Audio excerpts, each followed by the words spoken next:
ថ្ងៃនេះមកបញ្ចេញស្នាដៃឲ្យបែកញើសម្ដងម៉ាក់ណាខ្លះដែលមានកំពុងទៅដោះគោឲ្យដឹងនៅផ្ទះធ្វើអីសាក់លបងធ្វើនេះលេងណាស្បាយម្យ៉ាងដែរតាធ្វើលេងបានផលមែនតើណាបងប្អូនទាំងអស់គ្នាបងឡើយគឺយើងត្រូវការតែកំពុងទៅដោះគោប្រើអស់ហ្នឹងយកមកបិទបញ្ចូលគ្នាមកហើយចំដូចនៅក្នុងវីដេអូហ្នឹងអញ្ចឹងធ្វើការកេះស្ងោកេះក្តារដើម្បីមកបិទ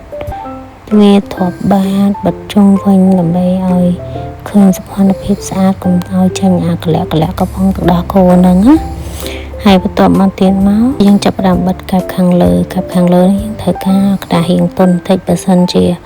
យើងមានប្រភេទជាកណាត់តុនយើងអាចដេរធប់កែបពួកកន្លែងហ្នឹងយើងត្រូវការ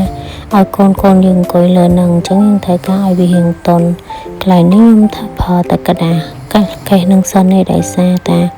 នៅក្នុងសម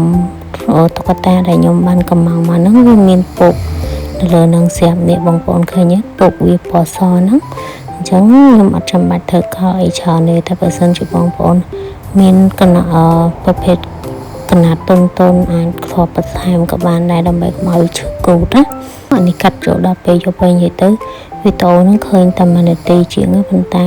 ដោយសារតាកណាត់ខប់ខាងលើហ្នឹងយើងអត់បានទៅយកពីកន្លែងផ្ញើអញ្ចឹងហើយក៏ថតដល់យកដល់ទៅចុងក្រោយរីសារបស់យើងក៏ចេញមកហើយតែស្អាតទេប៉ុណ្ណឹង